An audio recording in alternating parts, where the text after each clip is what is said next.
Alright, in my opinion, this is how you make the best popcorn ever. Butter. I'm going to use about half a stick of butter.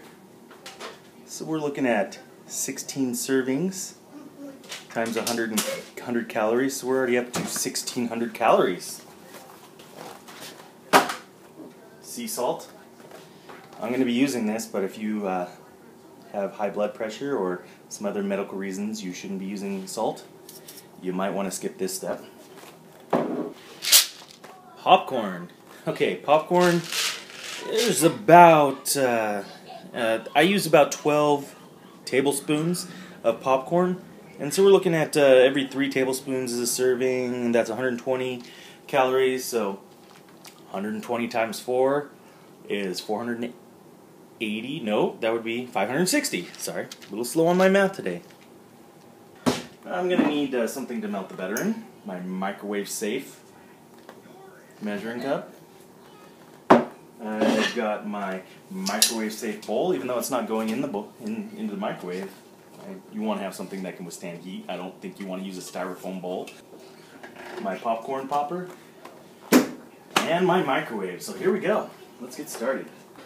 You never want to exceed your popcorn popper's max line. And I don't know if you can see that in there, but I do have a max line in my popcorn popper. I want to make sure that I do not exceed that line.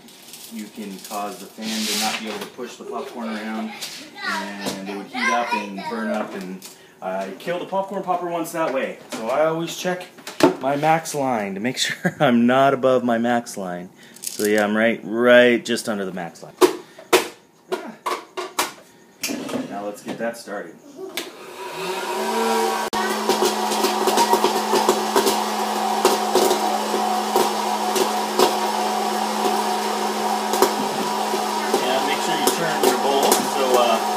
Popcorn doesn't fall out at the top of it.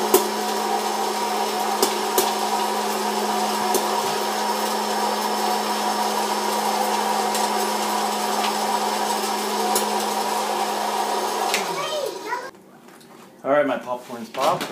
Remember I had my butter here in the microwave? Put that in for about 35 seconds.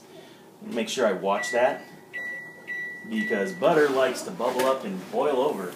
It's starting to melt. There we go.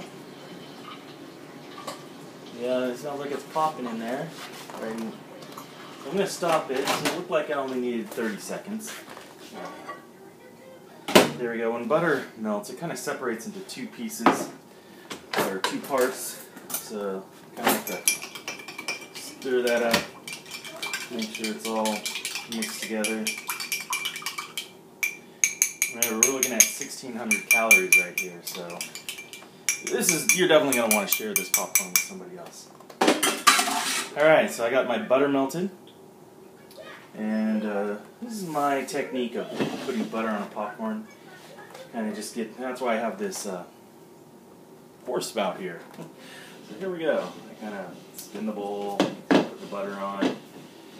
I did work at a movie theater when I was a kid. And I really like to have my butter even on my popcorn, so it's just carried over to where I'm at now.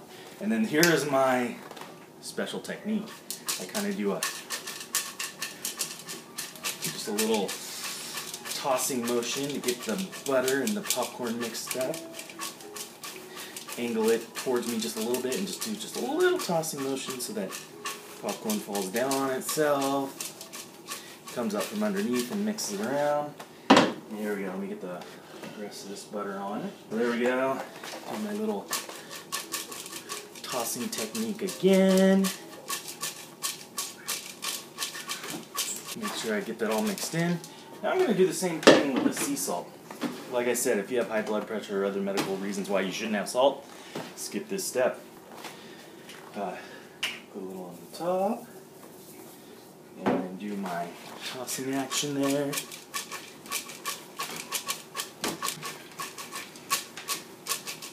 Alright, that should do it. And I've got some taste testers here. Why don't you guys come over here and tell me what you think about this popcorn. You can have some popcorn. How do you like it? Is it good or bad? Dad. Good. All right. Yeah, you can have some popcorn too. How do you like it? Good. All right. Let's put this away. Oh, go ahead. This is the best popcorn ever, And by the way, in my opinion.